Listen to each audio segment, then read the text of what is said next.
안녕하세요. 우리 삶의 깊이를 더하는 지식과 성찰의 시간입니다. 우리는 가장 가까운 가족에게서 가장 깊은 상처를 받기도 합니다. 부모와 자식이라는 이름 아래 사랑이라는 명분으로 행해지는 수많은 말과 행동들이 때로는 우리 영혼에 지울 수 없는 흔적을 남기기 때문입니다. 특히 어린 시절 형성된 관계의 패턴은 성인이 된 후에도 우리의 삶 전반에 커다란 영향을 미칩니다. 오늘 우리는 역할극이라는 조금은 특별한 방법을 통해 건강하지 못한 부모-자식 관계의 역학을 깊이 들여다보고 그 안에서 어떻게 우리 자신을 지키고 건강한 경계를 설정할 수 있는지 탐색해보고자 합니다. 이 역할극들은 심리치료에서 실제로 사용되는 강력한 도구로 우리가 무의식적으로 반복해온 행동 패턴을 거울처럼 비춰주고 더 나은 선택지를 보여줄 것입니다.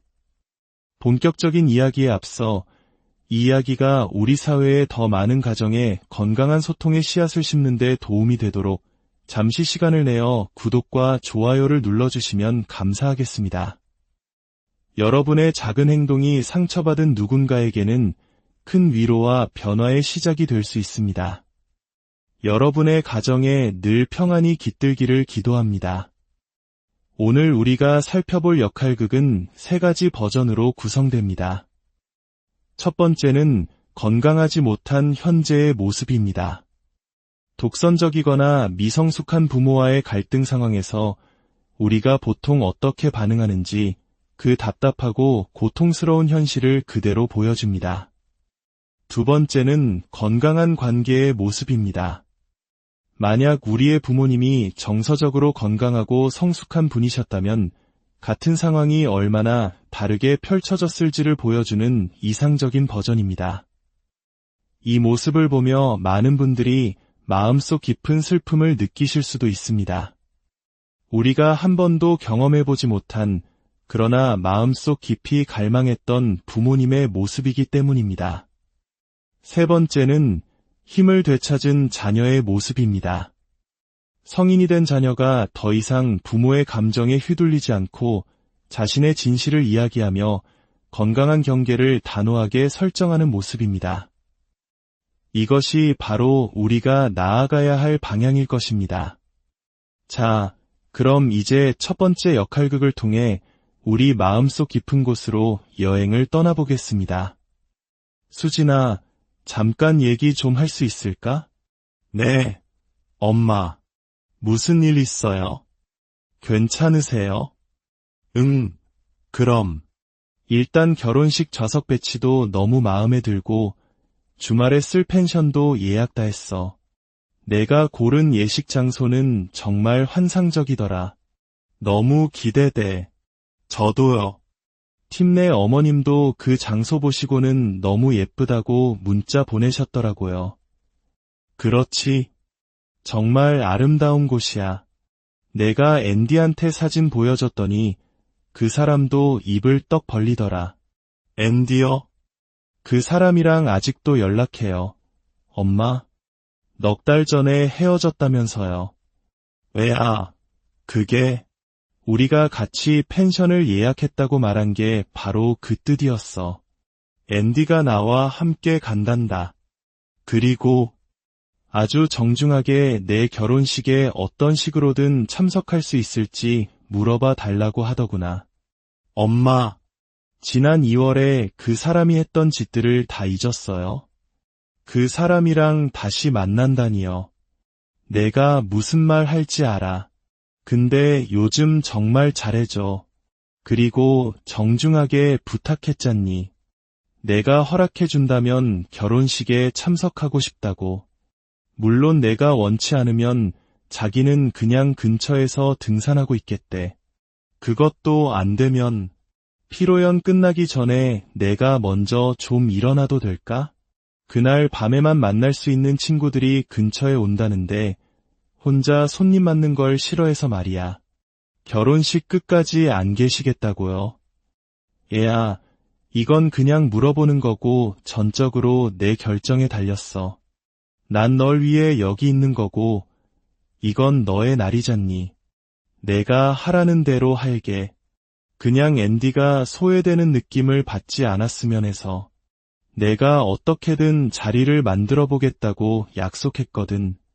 엄마, 그 사람이랑 끝났다고 했잖아요. 저랑 팀이 만사 제쳐두고 내려가서 엄마 이사하는 거 다 도와드렸잖아요. 엄마가 그 사람한테 헤어지자고 말하는 데만 몇 주가 걸렸고요. 알아. 미안해. 근데 그 사람이 상담 치료를 받기 시작했어. 너한테 걱정 끼치고 싶지 않았고, 몇 주 뒤부터 계속 사과를 하더라. 내가 또 나한테 화낼까 봐 말 못했어. 특히 내가 결혼 준비로 바쁜데 그럴 순 없지. 내가 그러면 못된 엄마지. 상담 치료를 시작했다고요. 뭐, 지금은 그만뒀지만, 그래도 우리 사이는 정말 놀라울 정도로 좋아. 완전히 다른 사람이 됐다니까. 그리고 화해하고 나서 잠자리는 정말 환상적이었어. 너도 팀이랑 대판 싸우고 나면 어떤지 알지? 그 모든 과정이 다 가치 있게 느껴지잖아. 안 그래? 무슨 말씀인지는 알 것 같아요. 그래. 아, 그리고 내가 읽었다던 그 책에 대해 물어보고 싶은데, 내가 앤디랑 헤어지려고 할 때 내가 계속 말해줬던 거 있잖아. 넌 그런 거 참 잘 알더라. 다른 사람 감정에 휘둘리지 않는 법에 대한 책이었나? 아니, 그건 아니었고, 상대방이 내 감정을 알아주게 만드는 방법에 대한 책이었어요. 나 전달법 말씀하시는 거예요? 그래, 그거. 앤디한테 그걸 어떻게 써야 하니? 그냥 계속 나는 이렇게 느껴, 또는 나는 이렇게 생각해라고 반복해서 말하는 거예요. 그 사람 주장에 반박하거나 원하는 대로 끌려가는 대신에요. 세상에, 그걸 해야겠네. 그럼 그 사람이 화나서 몇 시간씩 나랑 말 안 하고 입국 닫고 있으면 어떡하지?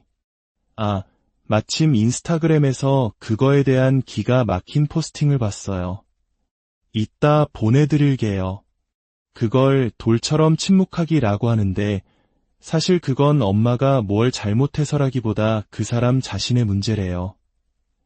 알겠는데 그럼 그 사람한테 뭐라고 말해야 하냐고. 이렇게 말할 수 있죠. 당신이 나에게 말을 안 할 때면 나는 벌 받는 것처럼 느껴져요. 세상에 그렇게 간단하다니. 마음에 쏙 드네. 그럼 그 사람이 다시 말을 걸기 시작할까? 그건 장담할 수 없어요. 엄마. 제 생각에 그 사람이 침묵으로 엄마를 벌주는 것처럼 경계를 넘으면 그건 안 된다고 분명히 말해야 해요. 만약 그가 그걸 존중하지 않는다면 그 관계에 대해 다른 선택을 해야만 해요. 넌 정말 대단해. 그럼 나도 말을 안 하는 걸 선택할 수 있다는 거네. 그래, 얘야, 내가 앤디를 결혼식에 앉게만 해준다면 그 사람한테 정말 큰 의미가 될 거야. 싫으면 나도 완전히 이해해. 대신 아빠한테는 내 파트너가 못 오게 됐다고 좀 전해주지 않을래? 이 특별한 날에 내가 혼자라는 걸 아빠가 아는 건 싫어서 그래. 엄마가 직접 말씀하시면 되잖아요. 알다시피 그냥 내 모습이 초라해 보일 것 같아서. 아빠 부인도 올 텐데 분명 내가 혼자인 걸 눈치챌 거야. 엄마, 제발요. 그건 그렇게 큰일도 아니잖아요. 에이, 그러지 말고. 그냥 아빠한테 내 남자친구가 회사에 급한 일이 생겨서 못 온다고 문자 하나만 보내줘. 음식 주문 때문에 인원 확인하는 척하면서 자연스럽게 말이야. 알았어요, 엄마. 그냥 앤디랑 같이 와요.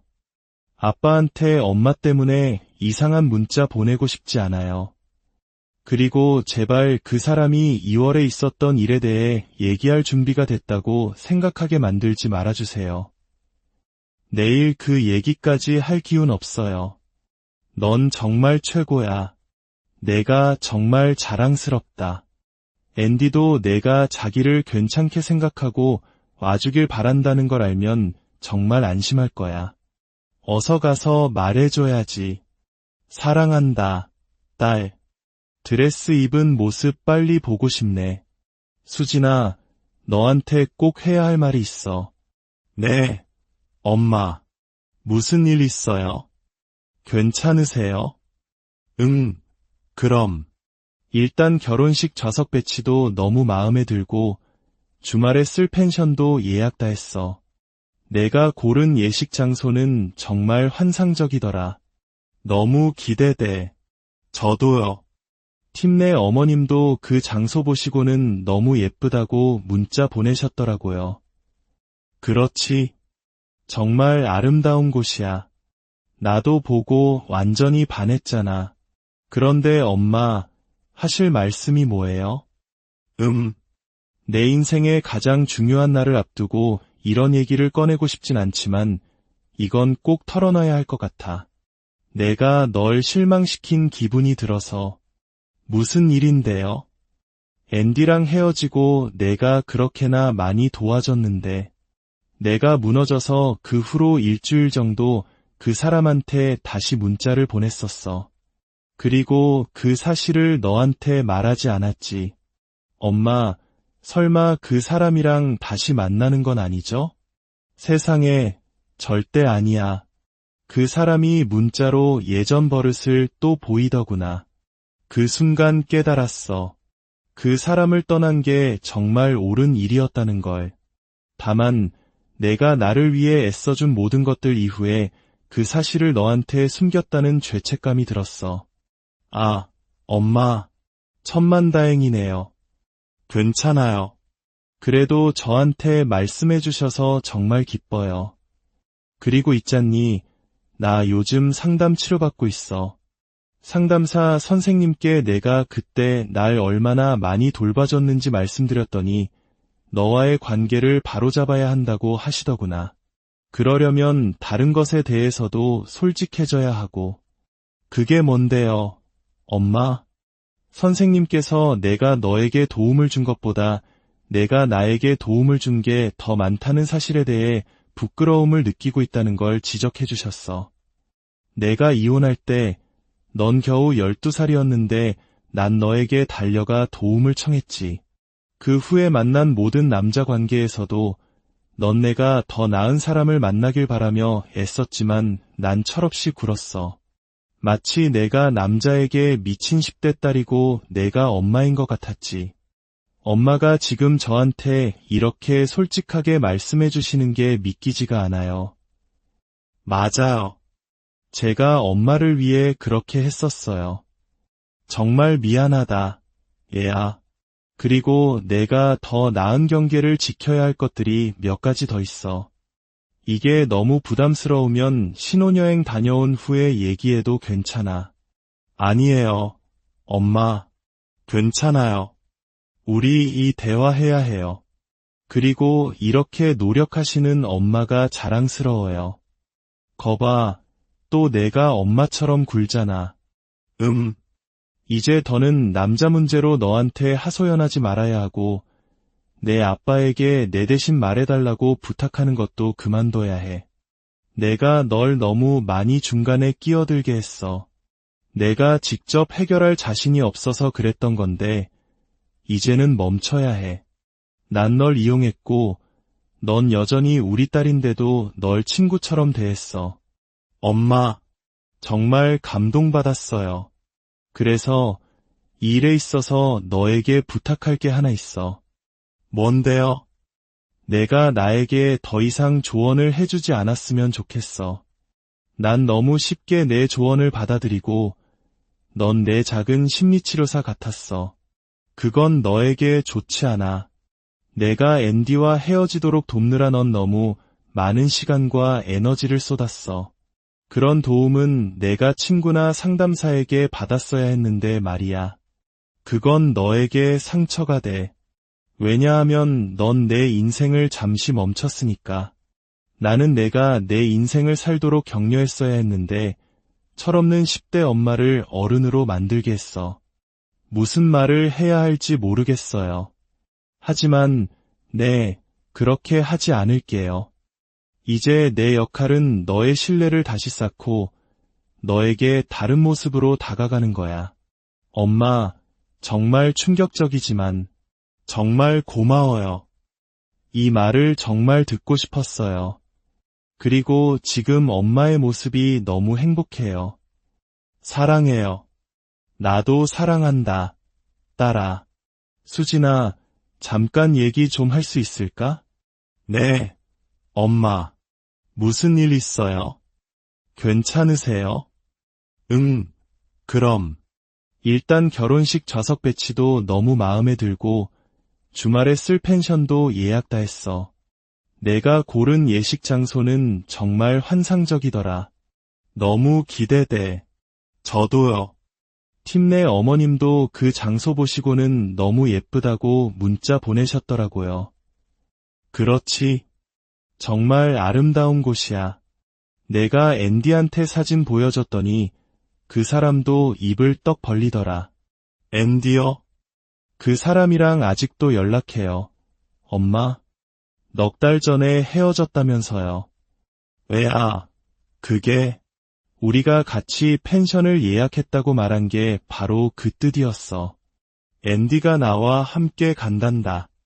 그리고 아주 정중하게 내 결혼식에 어떤 식으로든 참석할 수 있을지 물어봐 달라고 하더구나.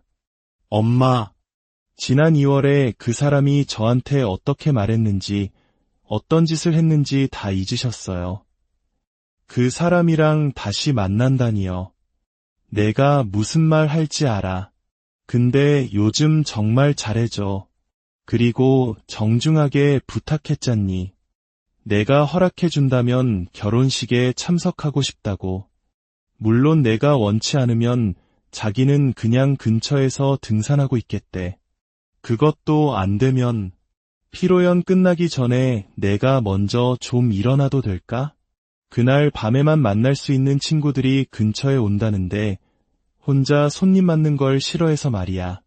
엄마, 저랑 장난하지 마세요.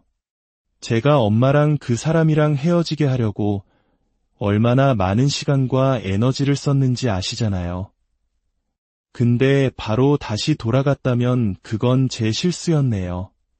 그리고 그 사람이 저와 팀에게 했던 말을 생각하면 정중하게라는 단어는 아무 의미도 없어요. 얘야, 그렇게 못되게 말할 필요는 없잖니. 나도 정말 힘들어. 보세요. 엄마는 지금 저보고 제가 엄마를 돌보고 그 이별을 지지해준 후에 제 결혼식에 그 사람을 포함시켜 달라고 부탁하고 계세요. 이건 정신 나간 짓이에요. 최소한 저에게 솔직하게 다시 만난다고 말씀이라도 하셨어야죠. 2월에 무슨 일이 있었는지, 우리 모두에게 그게 어떤 의미였는지 제가 잊어버리길 바라면서 무슨 제다이 마인드 트릭이라도 쓰려는 것처럼 거대한 코끼리를 두고 춤을 추지 마시고요. 그냥 슬쩍 이 얘기를 꺼내면 제가 다 잊었을 거라고 생각하셨어요. 제정신이 아니에요. 팀과 제가 한 달 동안 엄마를 돌봐드렸잖아요. 이건 저를 조종하려는 거예요. 알았다. 알았어. 내가 물어보지 말았어야 했네. 내가 물어본 게 잘못이라는 거 알아. 하지만 그 사람 치료도 받았고 정말 잘해주고 있단 말이야. 내가 원하지 않으면 그 사람 안 와도 돼. 그것도 여전히 저한테 부탁하는 거잖아요. 엄마, 이제는 죄책감을 이용해서요. 엄마는 아직도 저한테 뭘 부탁하고 있는지 모르시는군요. 미안하다. 정말 미안해. 그럼 내가 나랑 더 잘 대화할 수 있는 좋은 자기계발서라도 추천해 줄래? 싫어. 인터넷으로 찾아보세요. 저한테 더 나은 엄마가 되는 법을 가르쳐 달라고 하지 마세요. 그 방식도 여전히 저를 이용하는 거예요.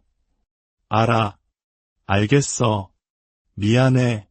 그럼 다 잊어버리자. 하지만 한 가지만, 아빠한테 내가 혼자 간다고 좀 전해줄래? 그냥 내 남자친구가 일이 생겨서 못 온다고 해줘. 싫어. 그것도 안 할 거예요. 엄마는 어른이고, 저는 엄마의 굳은 일을 대신해주지 않을 거예요. 우리 사이에 무슨 일이 생긴 거니? 넌 날 정말 잘 이해해줬잖아. 우리 같이 웃고 나눌 얘기가 얼마나 많았는데. 엄마, 강아지를 키우든 친구를 사귀든 상담사를 만나세요. 저는 엄마 딸이지 엄마의 부모가 되는 건 이제 지긋지긋해요. 잘 들으세요. 그 사람은 결혼식에 올 수 없어요. 그리고 엄마의 선택이 우리 관계에 영향을 미칠 거라는 걸 아셔야 해요. 이제 끊을게요. 오늘 들으신 이야기들 어떠셨나요? 아마 많은 분들이 자신의 이야기처럼 느끼며 가슴 아파하셨을지도 모릅니다. 한국 사회에서는 효라는 가치와 부모님의 희생을 강조하다 보니 자녀들이 자신의 감정을 억누르고 부모의 기대를 맞추는데 익숙해져 있기 때문입니다. 하지만 진정한 사랑과 존중은 일방적인 희생이 아닌 서로의 경계를 존중하는 건강한 관계 속에서 피어납니다. 성인이 되어 부모로부터 정서적으로 독립하고 필요하다면 단호하게 아니오라고 말하는 것은 결코 불효가 아닙니다. 그것은 나 자신을 지키고 더 나아가 부모님과도 왜곡되지 않은 진실된 관계를 맺기 위한 용기 있는 첫걸음입니다. 물론 이 과정은 쉽지 않습니다. 오랜 시간 굳어진 패턴을 바꾸는 데에는 많은 노력과 용기가 필요합니다. 때로는 죄책감에 시달릴 수도 있고 부모님의 것엔 반발에 부딪힐 수도 있습니다. 하지만 기억하십시오. 당신의 감정은 소중하며 당신의 삶은 그 누구도 아닌 바로 당신의 것입니다. 오늘 이 이야기들이 여러분 자신을 돌아보고 더 건강한 관계를 향한 첫걸음을 내딛는데 작은 용기가 되기를 바랍니다. 가장 어두운 터널을 지나야 가장 밝은 빛을 만날 수 있듯 이 힘든 과정을 통해 여러분 모두가 진정한 자기 자신으로 바로 서는 날이 오기를 진심으로 기원합니다.